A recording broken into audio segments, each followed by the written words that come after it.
última pessoa que foi pego com 500 canários da terra, era a 16ª vez que ele fazia esse tipo de atividade e saiu na nossa frente na delegacia.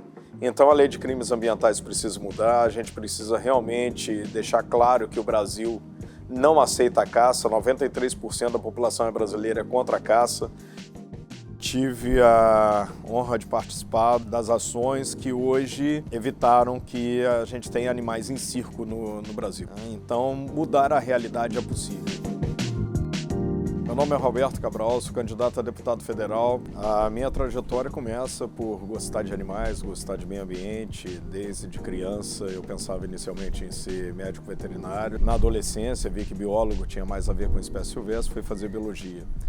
Da biologia me formei, comecei a dar aula pensando em ser chefe de unidade de conservação. Um professor que já dava aula viu a minha empolgação ali naquele momento e falou: cara, daqui a pouco você vai desanimar. Porque eu sempre comecei, os meus ex-alunos sabem disso, eu sempre comecei a aula no horário e sempre fui até o último segundo de aula, dando aula. E as pessoas me falavam que isso era só uma coisa de momento. 10 anos depois eu continuava da mesma forma dando aula e quando eu parei de dar aula eu falei com os meus alunos que eu estava entrando no IBAMA porque eu estava indo atrás do meu sonho de infância. Eu fui coordenador de operações do IBAMA quando a gente conseguiu baixar de 12 mil quilômetros quadrados de desmatamento por ano para menos de 6 mil quilômetros quadrados. E hoje, nesses últimos anos do governo Bolsonaro, a gente já atingiu 13 mil quilômetros quadrados por ano de desmatamento da Amazônia. Na hora que a gente fala isso, parece só número, mas eu trabalho no meio da Amazônia, eu vou até lá e eu vejo que isso não são números. São as árvores que caíram, os animais que morreram, o incêndio e tudo virou, ao invés de uma floresta verde, virou um deserto cinza. E junto com isso, estou cansado de levar traficante para a delegacia e ver o cara sair na minha frente. O cara traficando 500 canários da terra, 200 papagaios.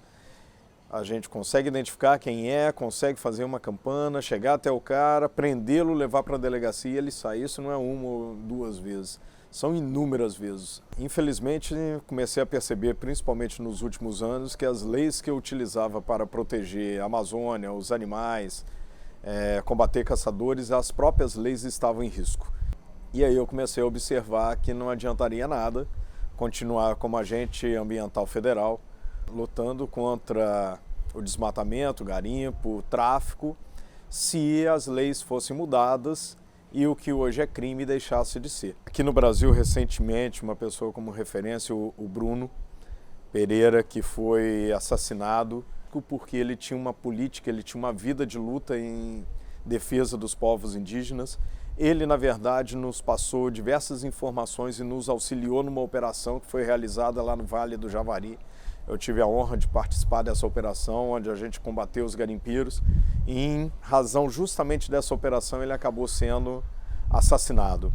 Quando o Estado, a proteção do Estado, lhe foi retirada e para cumprir o seu ideal de vida e o que precisava ser feito, ele continuou trabalhando ali na região. Eu tenho como plataforma de campanha 3 coisas básicas: a questão da proteção animal, a justiça ambiental e a autonomia do serviço público, que, no meu entendimento, estão relacionados a essas 2 primeiras. A proteção animal, a gente precisa caracterizar o tráfico de animais silvestres no país, tornando este crime um crime de maior potencial ofensivo, ou seja, que os traficantes realmente fiquem presos. A gente precisa, de uma forma definitiva, demonstrar que o país, assim como 93% da população brasileira é contra a caça, que a nossa legislação proíbe realmente a caça e a caça não retornará ao país. A gente precisa acabar com o abandono de animais domésticos no Brasil, solucionar essa questão que tem a ver com o registro dos animais, campanhas de castração, a questão de campanhas de adoção ao invés de compra desses animais, enfim, uma guarda responsável dos animais domésticos. Na questão ambiental, a gente não precisa mais desmatar uma árvore, um pé de floresta amazônica para que o agronegócio brasileiro continue produzindo. Então a gente já pode ter uma moratória, um desmatamento zero, a moratória do IP antes que a gente extingua a espécie ecologicamente. Nós precisamos instituir definitivamente o registro de motosserras. As árvores são mortas com motosserra, então a gente precisa controlar a motosserra no país. Uma exploração florestal, ela tem que ser, além de sustentável, ela tem que ser rastreável. Então a gente precisa conseguir saber de onde que a árvore está saindo e para onde ela está indo. E esse sistema hoje não existe no país. Os caminhões não são rastreáveis, por exemplo, e nem as balsas que exploram a Amazônia. Da mesma forma, quando você come um peixe na sua mesa, você não tem a segurança de que essa pesca foi uma pesca autorizada. E, finalmente, a questão do serviço público, porque servidores concursados e especialistas, eles não podem continuar sendo chefiados por pessoas indicadas, políticas e amadores naquela área. Isso tem que mudar. A gente leva a pancada da vida o tempo todo, em vários momentos dá realmente um desânimo, dá vontade de desistir.